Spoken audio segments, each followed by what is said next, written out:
Hi everyone, this is Matthew. So usually I talk about presentation and how to improve various parts of communication skills, but after seeing Arcane, I just want to really take a deep dive into this wonderful series. But really, the first part kind of piqued my curiosity as to why this statue is even here. Now, when you think about this, it's like Silco has no love for Vander, and if he painted him as a coward, the statue should not be here. So that was like a question that really popped in my mind. And actually, this scene has some other aspects that are really good, and other things that really put a whole different context about Silco's character. So let's start this from the very beginning. So this scene just kind of opens off with a wonderful camera angle of the camera looking up at Silco. And he's just kind of distraught about, he's been given everything that he really wanted. There was no haggling or anything like that. And if it moves forward in that you see Silco take his kind of canteen.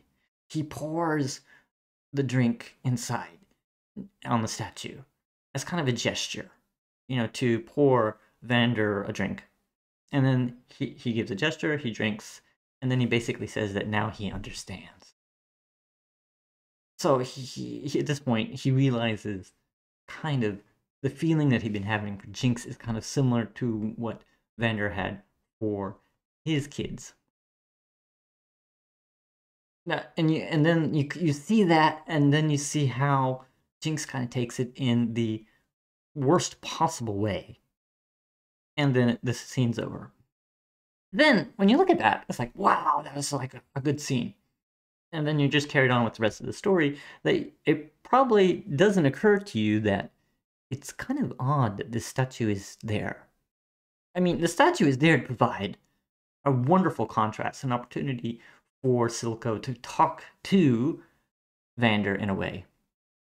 But should it even be there? Is kind of the question I initially thought about. I mean, basic scenario. In episode 3, Silco mentioned his plan. So the plan initially was for Silco to kill Vander and the kids, and so create the story that Vander had run away with his kids. Because after all, his kids were probably accused of blowing up a building. And that would be one way of dealing with it. Create a power vacuum, come in, and take over the entire city. Enough said. However, at the end of the episode 3, there was a kink in it, in that basically Silco saw part of himself in Powder and then adopted her as a daughter. Which would then make you wonder, like, how is he going to deal with that situation? Now, actually, there's a whole question of what happened between episode 3 and 4, which is kind of fascinating in itself. So you have the situation where Piltover wants their pound of flesh. Now, you might think about it. Didn't they get that pound of flesh? I mean, after all, Marcus took Vi, and Vi ended up in prison, so that part should be cleaned up and fine. Except, here's the thing. So, if that had actually happened, see, the council said that they wanted their pound of flesh because, people were upset because there was a huge explosion. They need to create an example. So you can kind of imagine a scenario where there was a show trial or something like that. And so, the people of the city would be calmed down. Oh, we got our criminal, and everything's hunky-dory. Except there's no record. So Vi has no criminal record whatsoever. Which is odd, because you could probably pin the death of Grayson on her, as well as the bombing. So then you have to, okay, so most likely Grayson is dead. Marcus is probably second in charge, gets put up to the top position, probably says, oh, we got the person, and the council for some reason is like, oh, okay, sure. And so somehow Marcus papers the whole situation over. There's no trial, there's nothing, there's no paperwork, anything at all. Because if word got out somehow, in some way, that Vi was still alive, then Silco would probably come in and kill her. In prison, I mean, after all, I mean, Silco, if knew that'd be not good on his part. So as far as Silco's concerned, Vi is gone. Dead, probably. At the very beginning, anyway. So then the question is, what happened? Now, when you think about this, the statue is here, and it was never shown in the first 3 episodes. So you could speculate that it existed before, which would be odd because I can't imagine someone like Vander really wanting a statue of him anywhere, though it could be used to commemorate the battle on the bridge shown in the very first episode at the very beginning. But that's probably not likely. Vander doesn't seem to be that character who would want anything like that. So the thing is, what probably happened is the statue was erected later. Now, what's interesting here is that most likely Silco used Vander as a martyr.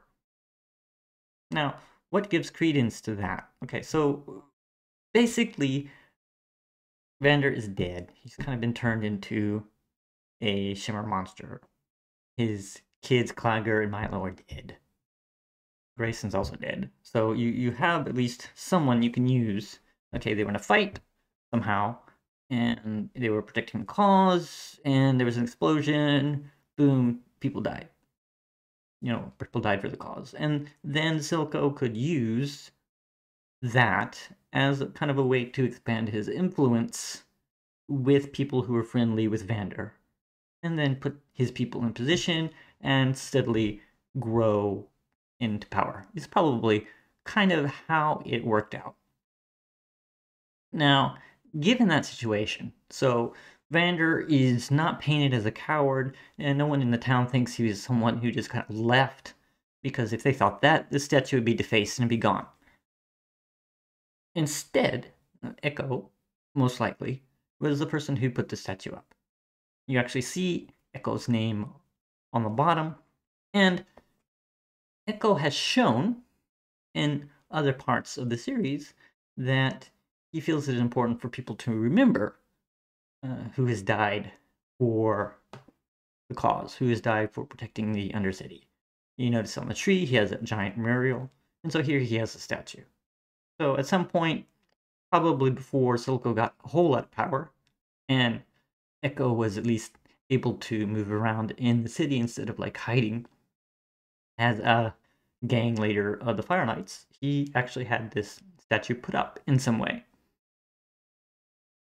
which is kind of interesting in itself. Now, so that kind of explains the statue to a certain extent. As far as people in the city, they still think Vander is a hero. Echo put it up, and then Silco did, probably used his reputation in a positive manner. Now, what's also kind of interesting here is that Silco says, "What do I lose but problems?"